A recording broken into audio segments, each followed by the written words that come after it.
Alors aujourd'hui, j'aimerais vous partager les récompenses de la protection de Dieu en temps, euh, lorsqu'on est en sa présence. La semaine dernière, on a parlé du sujet de se préparer pour recevoir une force surnaturelle de Dieu.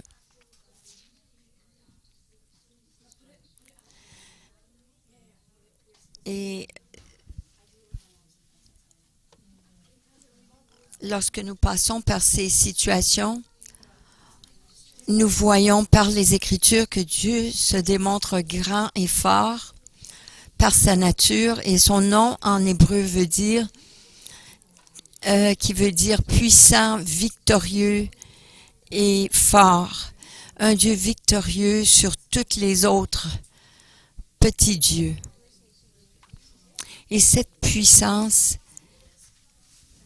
elle a créé la création. On a aussi regardé ce qui a été dit par Habakkuk, que sa force intérieure, d'où ça venait de Dieu.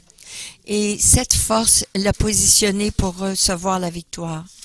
Et il a dit ceci. Il a dit, le Seigneur est ma force. Il est ma source la source de mon courage. Il met mes pieds comme les pieds de la biche. Il m'aide à aller de l'avant avec une confiance spirituelle pour entreprendre ce qui sont des responsabilités. Alors on voit cette biche qui est sur le bord de la montagne et elle a des pieds qui sont capables de s'agripper aux rochers et à la falaise.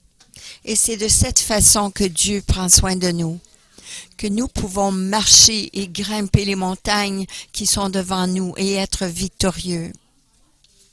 Alors on peut reconnaître que nos hauts lieux sont les endroits où on a des défis dans notre caractère, avec notre relation avec Dieu. Et c'est au travers de ces troubles qu'on peut reconnaître que la seule chose qu'on peut faire, c'est d'adorer Dieu.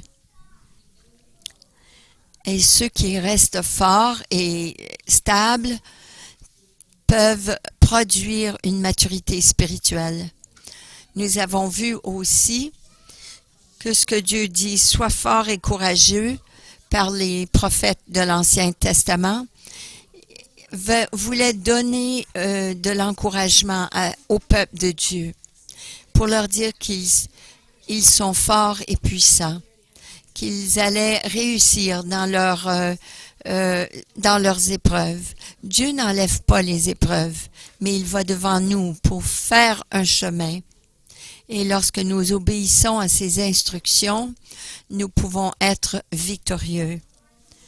Nous avons vu aussi que c'était notre responsabilité comme disciples de Jésus-Christ de continuellement être obéissants et fidèles à Jésus-Christ, même si on n'a pas les réponses qu'on s'attend, et même si ça n'arrive pas durant notre vécu, notre vie entière. Est-ce qu'on serait une personne qui resterait fidèle à Dieu, de continuer de croire à ce qu'il dit et qui il est, qu'il est puissant et fort et victorieux? Passons-nous des épreuves avec une stabilité, comme on voit Moïse qui était désespéré de connaître Dieu.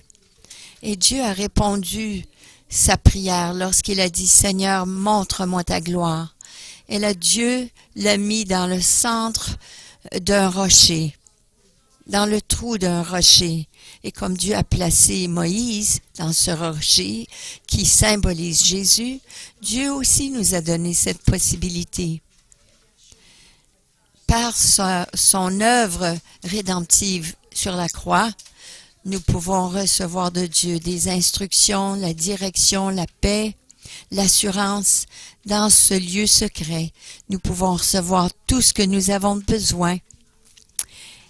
Et nous avons aussi vu que nous avons besoin d'être proactifs et de se positionner, de mettre du temps de côté pour avoir des temps personnels avec Dieu, d'être en sa présence pour recevoir dans nos vies ce que Dieu a pour nous. Alors on doit se positionner, adorer le Seigneur, l'aimer, être reconnaissant, demander au Saint-Esprit de révéler Jésus, de faire connaître les richesses de la gloire de Dieu, d'être tranquille, d'écouter, d'entendre, de voir, de connaître l'amour du Christ et de l'écrire aussi, ce que Dieu nous donne. Nous avons besoin de nous rappeler de ces choses. Alors, nous allons regarder quelles sont les récompenses de passer du temps avec le Seigneur. Que faisons-nous avec le temps que nous sommes en sa présence, dans notre relation avec Jésus? Nous allons regarder les bénéfices et les avantages d'être passionnés et de prendre du temps avec Jésus. Alors, nous allons regarder la parole.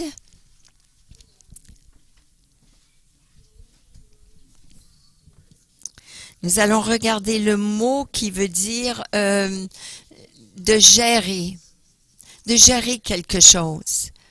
C'est un plan qui est bien pensé afin de protéger, d'être un gardien sur quelque chose, de surveiller quelque chose, ne permettant rien d'enlever cette place de cette personne ou cette chose.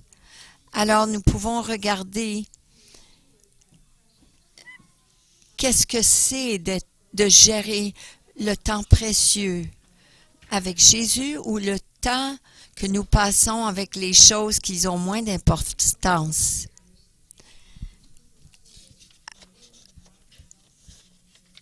Alors, nous regardons que lorsque Jésus est venu avec ses disciples,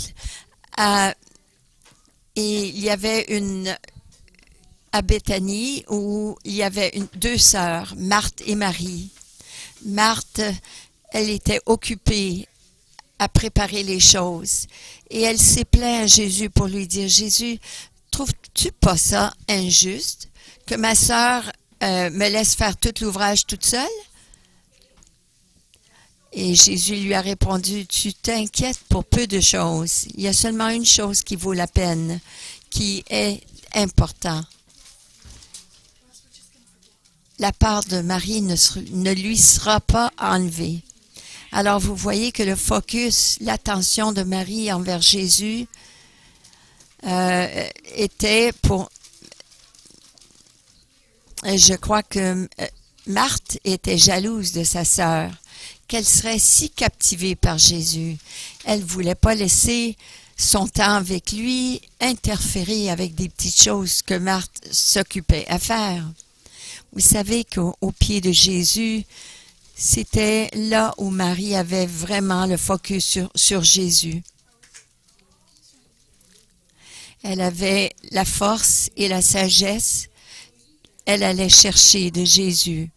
Jésus lui a répondu 7 choses.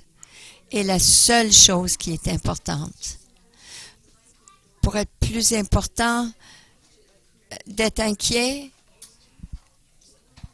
que ce temps avec Jésus serait passé à être interrompu par les inquiétudes de chaque jour. Mais je vais vous dire intentionnellement, que faisons-nous?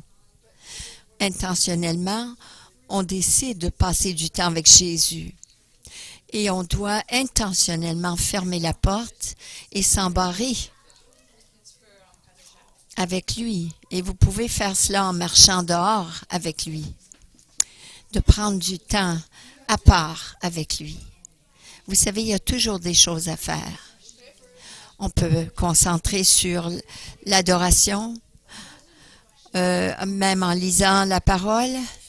on se positionne devant Jésus et on chante. Mon temps personnel avec Jésus, c'est souvent que je suis distraite. Oui, j'ai beaucoup de distractions. Je commence à penser à toutes sortes de choses. Oh, mais vous savez ce que je fais? J'ai appris à prendre une feuille de papier et un crayon. Et lorsque j'ai des choses, je pense aux choses que j'ai à faire, je les écris. Parce que mon esprit est actif et veut se rappeler de ces choses. Et ces choses sont importantes, mais elles sont les choses moindres. Elles ne sont pas les choses que je veux intentionnellement focusser sur Jésus. Et là, bon, je me contente de faire cela et là, je retourne à adorer le Seigneur. Je n'ai pas besoin de musique. Je peux le louer avec ma bouche. Je parle. Alors, je parle en langue et là, ça me remue mes émotions et mon cœur. Et je ne viens pas toujours avec une liste. Non. Ah, qui a besoin d'une liste? Ah, je dois prier pour cela. Je veux ceci, je veux cela.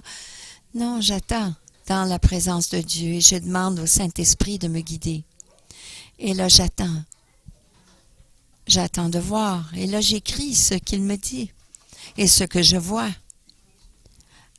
Alors, vous savez, on est enseigné de Jésus de ne pas gaspiller notre temps à s'inquiéter de choses qui prennent notre attention, qui nous distraient. On doit avoir notre attention sur les réalités du royaume.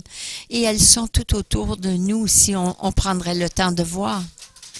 Dans Matthieu 6, en verset 34, ça nous dit, « Si Dieu vous donne tant de soucis aux fleurs des champs, ne pensez-vous pas qu'il prêtera attention à vous? Ne pensez-vous pas qu'il serait fier de vous et ferait les choses pour votre mieux, votre meilleur?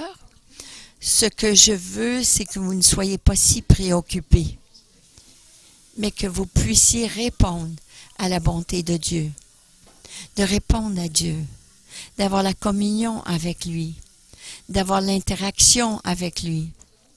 Les gens qui ne connaissent pas Dieu et la façon qu'il agit, ils sont troublés par ces choses.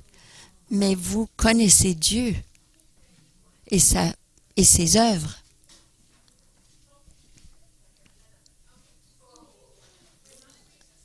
Alors, je vous demande de mijoter votre vie dans la réalité de Dieu, dans l'initiative de Dieu, dans la provision de Dieu.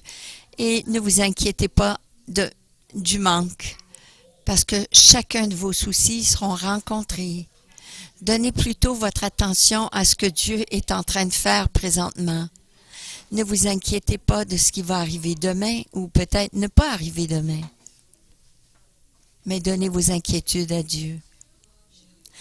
Dieu vous aidera à gérer chaque chose difficile lorsque le temps arrive. Il est ouvert 24 heures. Mais vous savez, ça dit ceci, vous connaissez Dieu et comment il agit. Alors on doit penser qui est Dieu pour connaître Dieu, qu'il est fort, qu'il est puissant. Et rappelez-vous des façons qu'il vous a déjà démontrées, comment il est fort et puissant dans votre vie, qu'est-ce qu'il a fait dans votre vie. Et vous savez, je trouve que parfois c'est difficile à penser.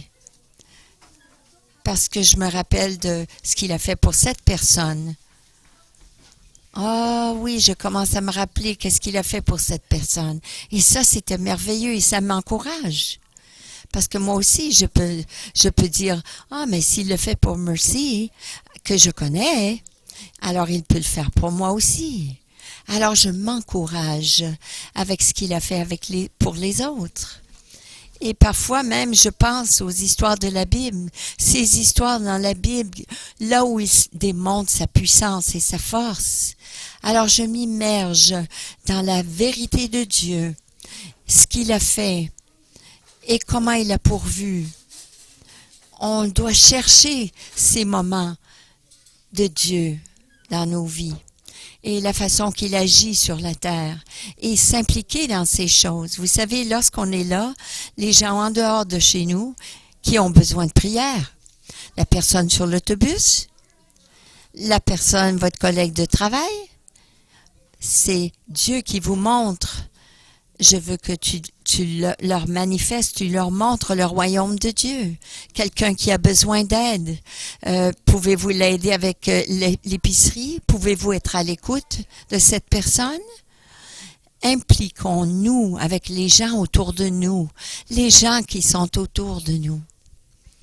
Impliquons-nous dans ces choses. Nous avons besoin de déclarer la vie dans les cœurs et les pensées des gens. Il y a tellement de négativité dans le monde qu'ils ont besoin d'entendre les paroles de vie.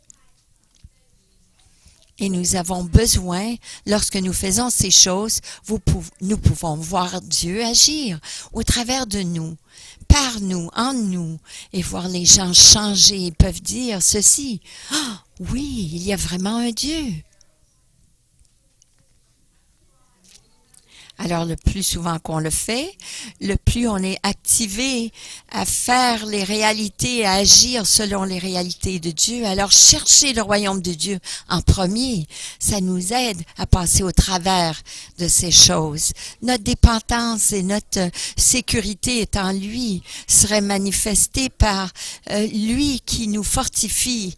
Et comme nous allons révéler le royaume de Dieu, le royaume de Dieu, comme il est au ciel, il est sur la terre.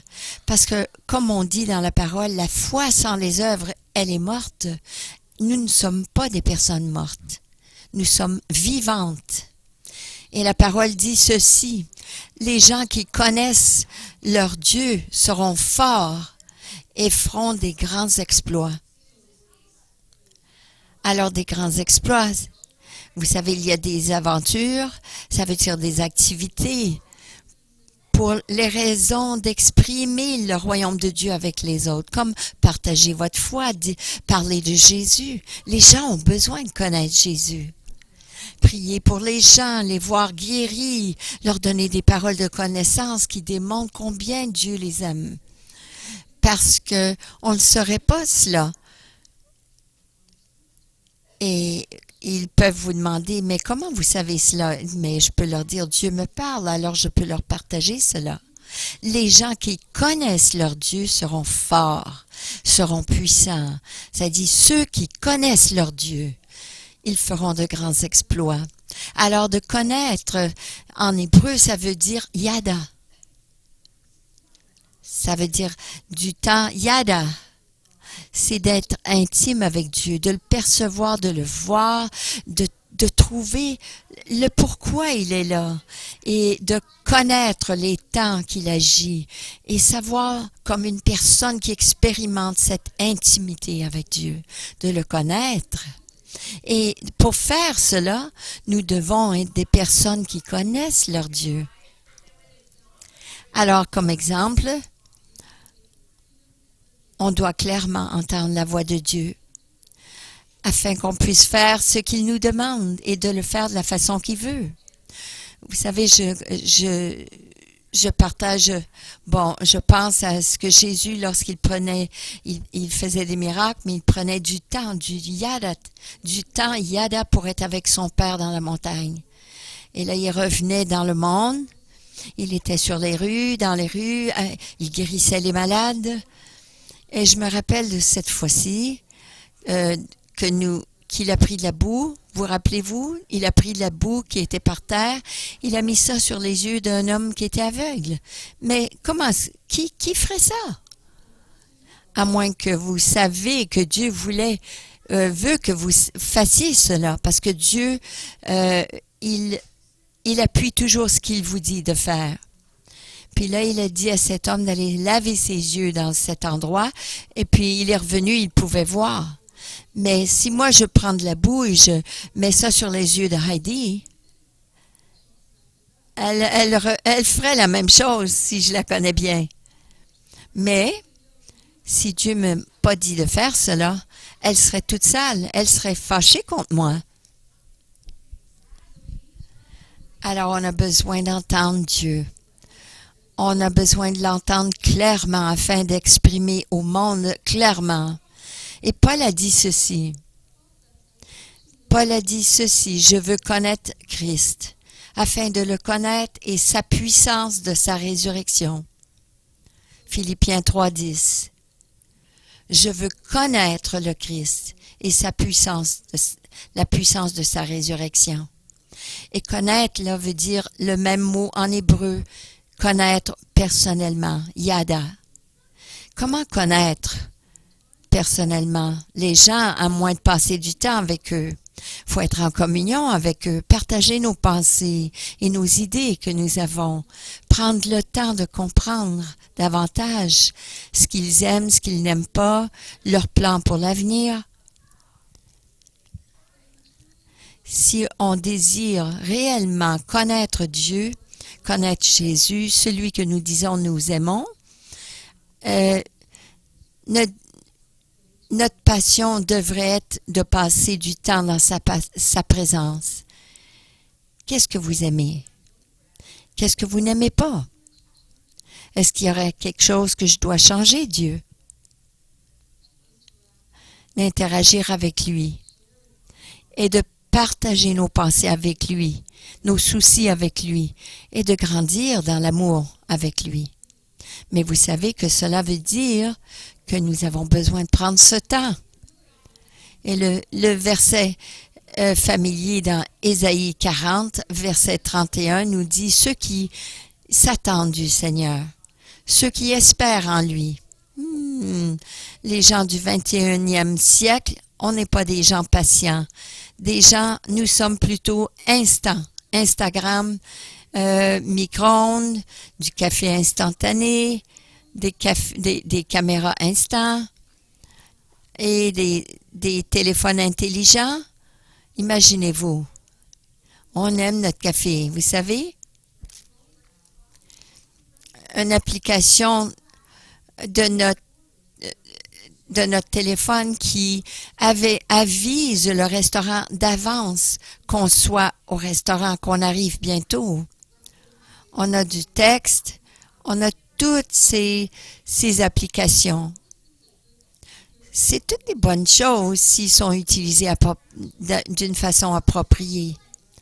Mais pour avoir la gratification instantanée, ne fait pas de nous des personnes qui savent attendre ou espérer. Mais la clé, le mot-clé, là, c'est des gens qui attendent.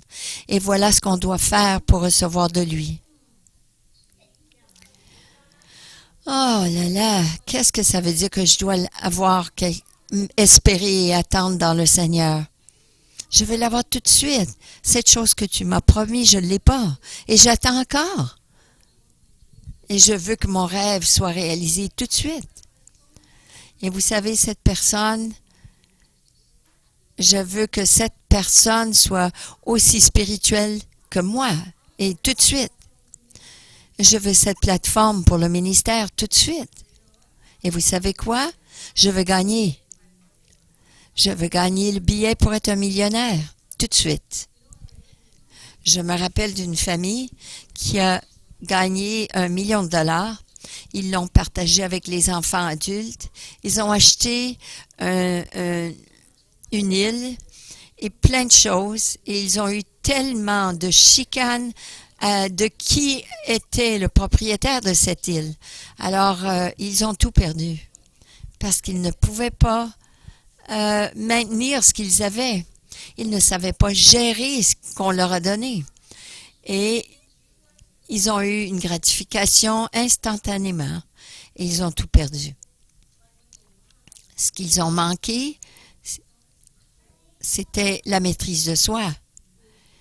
Ils n'avaient pas de sagesse, ils n'avaient pas de direction. Et qu'est-ce que nous, comme chrétiens, qu'est-ce qui nous manque? Une âme qui est guérie. On peut manquer aussi la sagesse de Dieu. Il est possible aussi que ça nous manque d'être dirigé du Saint-Esprit.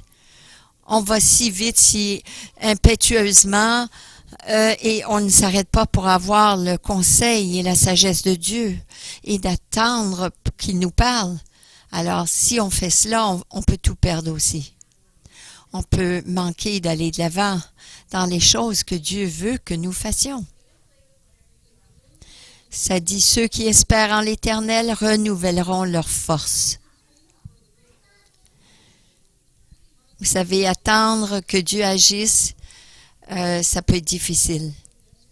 On peut être tellement désespéré d'entendre la voix de Dieu qu'on devient désillusionné, découragé, puis là, on saisit les opportunités pour contrôler tout, plutôt que de faire confiance à Dieu et d'être patient. Moi, j'ai appris que parfois le silence est pour nous, pour reconnaître vraiment si on est sérieux ou non. Si on lui fait confiance, comme on dit, on lui fait confiance. Si on est vraiment stable jusqu'à ce qu'on reçoit. Dans ces temps d'attente, on est responsable d'être proactif. Et je sais que cette force qui a été placée en nous doit nous encourager d'aller de l'avant. On doit se remuer, s'encourager pour remuer cette rivière qui est en nous. Vous savez ce que c'est, un zipline? C'était pour ma fête. C'est une activité où vous êtes à 3 étages. Vous allez d'un arbre à l'autre. Et entre les arbres, vous êtes dans cet harnais et vous marchez sur ces obstacles qui sont dans les airs et vous devez vous tenir et rester stable et équilibré. Alors, vous êtes tellement fatigué lorsque vous arrivez au prochain arbre parce que vous ne pouvez pas débarquer. Alors, j'arrive à cet endroit que j'allais à un arbre à l'autre, d'un arbre à l'autre. Et puis là, c'est l'endroit où je dois prendre le crochet et je dois être sur le bord. Et là, je me jette. Et là, je descends. Et je croyais que c'était... Oh! Là, maintenant, je devais sauter. Et je devais faire confiance. Cet harnais allait me tenir. Allait me sauver de tomber. Alors, puis là, je me disais, tu dois y aller. Puis là, il y avait du monde qui m'attendait. Alors là, j'ai dit, allez, tu dois sauter, saute. Je m'encourageais, je me disais, ah ouais, lève-toi, saute, et saute en bas. Alors là, je me poussais, je m'encourageais, je me parlais fort. Puis là, je regardais en bas. Puis là, je voyais cette personne qui était là en bas, qui faisait partie de l'équipe, qui travaille là pour les gens. Et là, elle riait de moi. Et je disais, je ne peux pas. Oui, tu peux le faire. Ah ouais. Puis là, finalement, j'ai sauté. Mais c'était la seule façon que je pouvais le faire, à moins que quelqu'un me pousse en bas de la falaise. Alors, je me suis remuée, je me suis encouragée. Et parfois, je suis seule. Et parfois, je sais que c'est mon temps d'avoir un temps yada avec le Seigneur, mais mon esprit le veut, mais mon âme, mon corps ne veut pas parce que je suis tellement fatiguée. Alors, je dois me remuer, je dois m'encourager, me rappeler qui Dieu est. Et puis là, je commence à ouvrir ma bouche et je commence à louer Dieu. Vous savez, David, le roi David, lorsqu'il était désespéré, beaucoup plus que sauter en bas de la falaise comme moi j'ai fait, mais il est désespéré pour sa vie. Il s'est encouragé dans le Seigneur afin qu'il puisse aller de l'avant. J'ai ici une pompe ici. C'est une pompe à eau. Et c'est ce qu'on doit faire avec notre esprit. On doit avoir une pompe. On doit s'encourager les uns les autres. On doit s'encourager. Et cette pompe, elle est faite pour prendre de l'eau. Il n'y a pas d'eau qui va sortir. L'eau, elle est là, plus bas. Mais elle a besoin d'être retirée. Alors, on a besoin de pomper cette eau de notre esprit, remuer notre esprit, même si on n'a pas le goût de le faire. Même si on pense que, il est vraiment pas là, il est pas là aujourd'hui, il veut pas communiquer avec moi aujourd'hui. Même si on pense qu'il agit même pas dans notre vie, dans une situation quelconque. Avec cette attitude de s'encourager les uns les autres, se pomper, vous savez que il n'y a pas d'eau là qui va sortir parce que c'est un jouet en plastique, mais une vraie pompe tirerait de l'eau. Alors, si on veut cela, on se met devant Dieu, on attend que Dieu se manifeste et comme on pratique sa présence, on attend. Pourquoi est-ce qu'on attend? On attend parce que notre force sera renouvelée. Ça nous dit, mais ceux qui comptent sur l'Éternel renouvellent leur force, ils prennent leur envol comme les aigles, ils courent sans s'épuiser, ils marchent sans se lasser. Parce que prendre du temps dans sa présence, vous savez, on peut vraiment aller de l'avant vite, pensant qu'il ne va pas se montrer. Je ne l'entends pas, je ne le vois pas, je peux penser cela. Il n'y a rien qui arrive, je pense que je vais lâcher prise. Et parfois, on lâche trop vite et on manque d'être fortifié. Ça nous dit, reste tranquille et attends et sache que je suis Dieu. On a cette grande liste de choses qu'on a besoin de se vider, puis il y a un temps pour cela qu'on doit donner notre liste à Dieu. Mais parfois, il y a un temps où on doit juste être silencieux, qu'on doit être tranquille. On doit capturer les paroles et les pensées de Dieu. Et ça peut prendre quelque temps. Ce n'est pas un temps de se presser, mais on doit continuer et d'attendre dans la présence de Jésus. De focusser nos yeux spirituels, notre attention vers lui. Parce que ce sont ces temps où on gagne la force pour aller au-delà de nos circonstances. Vous savez, on a des aigles. Et les aigles, ils font aller leurs ailes. Et ils prennent la pression de l'air pour prendre leur envol. Et comme ils montent, la pression de l'air, elle tombe, elle descend, elle baisse. Et puis là, ils peuvent voler sur les courants d'air. Et toute cette énergie que ça a pris pour faire aller leurs ailes, c'était avec le but seul de flotter et de voler. Ils sont au-dessus de cette pression d'air. Alors, lorsque vous pensez à cela, si nous, on continue de focusser sur les pressions de la vie, les choses qui nous pressent, on ne pourra pas les surmonter. En les amenant au Seigneur, parce qu'il y aura tellement le focus sur le problème et non la solution. On ne pourra pas donc recevoir ces instructions et de vivre victorieux au-dessus des circonstances. Parce que vous savez, les pressions de la vie, ils peuvent nous atterrir, ils peuvent nous pousser, nous abaisser. Mais d'attendre dans la présence de Dieu, ça bâtit notre caractère et ça bâtit notre force, et ça nous aide à gérer ce que Dieu nous a donné. Et si on essaye d'aller de l'avant et d'aller trop vite, on tombe.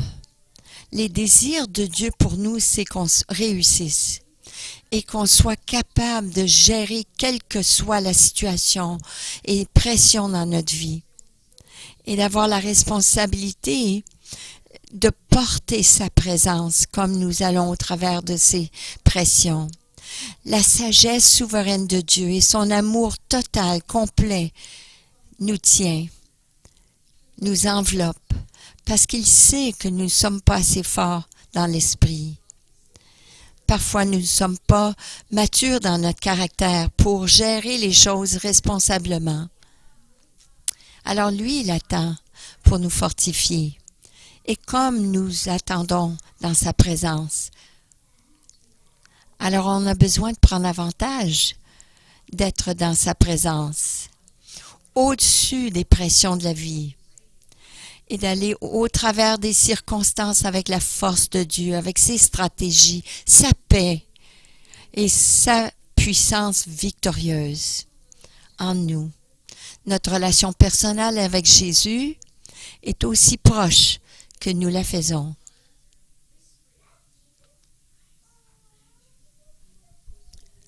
Vous voulez plus proche de Jésus?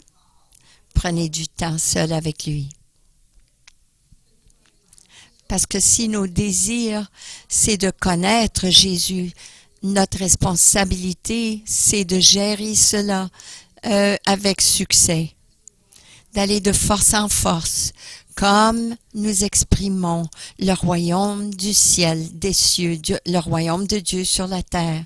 Nous allons expérimenter sa puissance pour ses desseins, pour notre vie, et amener la vie de résurrection aux gens autour de nous. Gardez notre temps. Surveillez notre temps. Qu'est-ce que nous devons faire? On doit être intentionnel à décider de prendre le temps. On doit être déterminé de garder ce temps avec lui, de garder ce rendez-vous avec lui et ne pas le laisser tomber parce qu'il attend. Et on doit s'exclure, se mettre à part avec lui parce qu'il y a toujours des choses à faire. On doit aussi avoir notre focus sur l'adoration, se positionner pour être dans l'esprit avec Jésus et utiliser notre imagination remplie de l'esprit, chanter, le louer. On doit être alerte de ne pas laisser ces distractions nous déranger, mais de les écrire. On doit être vite pour retourner à se repositionner devant lui. Et vous savez, lorsque on est distrait, et vous savez, ça va arriver, tout ce qu'on a besoin de dire, c'est « Oh, je m'excuse Seigneur, je te demande pardon. » Et puis là, on revient à notre intention première. Et encouragez-vous. Encouragez votre esprit. Parlez en langue. Encouragez votre esprit. On n'a pas toujours besoin de venir avec une liste, mais on a besoin d'attendre ce que Dieu a pour nous et il va s'occuper de cette liste, même si vous la mentionnez ou non, parce qu'il sait de quoi vous avez besoin. Il y a des moments où on devra confesser des choses lorsque l'Esprit de Dieu nous le ramène à l'esprit. Soyez obéissants et faites cela. Soyez obéissants à confesser et obéissant à faire tout ce qu'il vous demande. Soyez tranquille, écoutez, soyez obéissants et écrivez ce qu'il vous donne. Obéir et écrire ce qu'il nous donne. Parce que c'est la façon de se rappeler, retourner et se rappeler de ce que Dieu a fait, les grandes choses qu'il a fait. Alors j'aimerais terminer en prière. Et aujourd'hui, j'aimerais encore prier cette prière en Colossiens, qui dit ceci. Je demande à Dieu qu'il vous donne, qu'il me donne à moi aussi, une connaissance complète de sa volonté et qu'il vous donne une sagesse spirituelle et la compréhension. Qu'il vous donne cette sagesse spirituelle, cette compréhension spirituelle, afin que la façon que vous vivez honore et plaît au Seigneur, et que vos vies produisent toutes sortes de bons fruits. Tout durant ce temps, vous allez grandir comme vous allez apprendre à connaître Dieu de mieux en mieux. Je prie aussi que vous soyez fortifiés avec sa puissance glorieuse, afin que vous ayez l'endurance et la patience que vous avez besoin. Merci, Jésus. Merci. Je te remercie, Père. Je te remercie que tu nous as donné tellement. Je prie, Père, que chaque personne qui quittera aujourd'hui, que notre passion pour toi soit de plus en plus, notre désir de te connaître soit plus, notre désir pour t'exprimer, notre amour vers toi, Seigneur, et envers les autres.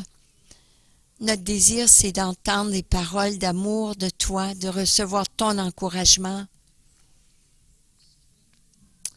ta force, fortifiant notre esprit, et que, à ces moments, qu'on puisse apprendre à t'aimer de plus en plus, et qu'on soit impatient même pour cette rencontre avec toi, cette prochaine rencontre, que ces rencontres avec toi soient tellement remplies, tellement pleines que nous te connaissions, que ça devienne contagieux. Oh Seigneur, oh je vais le rencontrer ce soir, j'ai tellement hâte, je ne veux plus attendre. Et que toute cette bonté que tu nous démontres, toute cette bonté que tu vas mettre, je vais recevoir cette force et ce courage comme les situations vont se présenter. Je te remercie, Jésus, que tu nous remplis. Amen. Soyez